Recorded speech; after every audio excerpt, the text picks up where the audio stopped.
அனைவருக்குமே வணக்கம். சற்று முன் கிடைத்திருக்கக்கூடிய ஒரு மிக மிக முக்கியமான செய்தி ஒன்று வெளியாகி உள்ளது. சற்று முன் எடப்பாடி கதை முடிந்தது, 7 ஆண்டு சிறை உறுதி, இது மாதிரி செய்திகள் வெளியாயிருக்கு.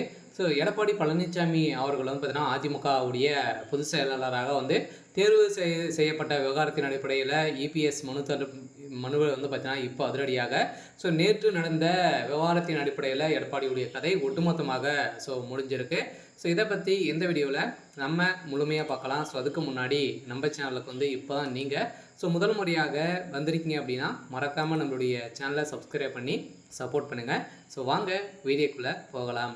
பார்த்தீங்கன்னா அதிமுகவுடைய பொதுச் செயலாளராக எடப்பாடி பழனிசாமி அவர்கள் இப்போ இருக்கா இல்லையா, ஏற்கனவே தேர்வு செய்யப்பட்ட எதிர்ப்பு தாக்கல் செய்யப்பட்ட வழக்கை நிராகரிக்க கோரி எடப்பாடி பழனிசாமி தாக்கல் செய்த மனுவை தள்ளுபடி செய்தது சென்னை உரிமையில் நீதிமன்றம் உத்தரவிட்டது. இதைத் தொடர்ந்து கடந்த 2022ஆம் ஆண்டு ஜூலை 11ஆம் தேதி நடைபெற்ற பொதுக்குழு கூட்டத்தில் அதிமுக பொதுச் செயலாளராக எடப்பாடி பழனிசாமி அறிவிக்கப்பட்டதை எதிர்த்தும் பொதுக்குழு தீர்மானத்தை எதிர்த்தும் திண்டுக்கலை சேர்ந்த சூரியமூர்த்தி என்ற சென்னையில் உரிமையாளர் நீதிமன்றத்தில் மனு தாக்கல் செய்தார். அவர் தன்னை அதிமுக உறுப்பினர் என கூறப்பட்டிருந்த நிலையில் அவர் தாக்கல் செய்த மனுவில் பொதுச் செயலாளர் அடிப்படையில் உறுப்பினர்களாகவும் மட்டுமே தேர்ந்தெடுக்கப்பட வேண்டும் என தெரிவிக்கப்பட்டிருந்த நிலையில் இந்த வழக்கை நிராகரிக்க கோரி எடப்பாடி பழனிசாமி தரப்பில் தாக்கல் செய்யப்பட்டது.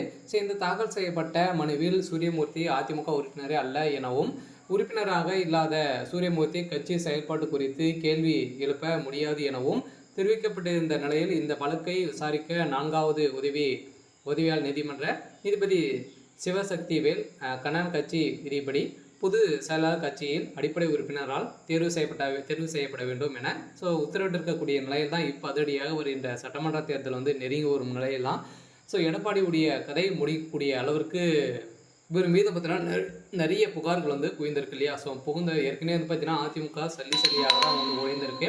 இந்த நிலையில் இப்போ அதிரடியாக பார்த்தீங்கன்னா எடப்பாடியுடைய கதை பொதுச் செயலாளர் பதவியில் தூக்கிறதுக்கான அனைத்து ஏற்பாடுகளுமே நடந்துட்டு இருக்கு. அதே மாதிரி பாஜக பார்த்தீங்கன்னா கூட்டணி வைத்து தான் வருகின்ற சட்டமன்ற தேர்தலில் போட்டியிட போகிறாரு அப்படின்ற மாதிரி பார்த்தீங்கன்னா எடப்பாடி பிரச்சாரத்தில் சொல்லி வரும் நிலையில் இதுவும் பார்த்தீங்கன்னா பெரும் அதிர்ச்சியும் ஏற்படுத்தியிருக்கு. இந்த நிலையில் அதிமுகவில் ஒரு மிகப்பெரிய மாற்றங்கள் வரப்போகுது. இருந்தாலுமே எடப்பாடி பழனிசாமி அவர்களுக்கு ஒரு மிகப்பெரிய கேள்விக்குறியாக தான் இருக்குது. இருந்தாலும் எடப்பாடி பழனிசாமி அவர்களும் பார்த்தீங்கன்னா 7 ஆண்டுகள் சிறை தண்டனை விதிக்க போகிறதாக தகவல் வெளியாக இருக்குது. இது இந்த பொதுச் செயலாளர் பதவி பார்த்தீங்கன்னா முறைகேடாக பயன்படுத்தி இவர் வந்திருக்காரு அப்படின்ற மாதிரி ஒரு அஃபிஷியலான தகவலும் வெளியாக இருக்குது. சரி, ஓகே. இன்னைக்கான அப்டேட் இதுதான். மறக்காமல் நம்மளுடைய சேனலை சப்ஸ்கிரைப் பண்ணி சப்போர்ட் பண்ணுங்கள். தேங்க்யூ.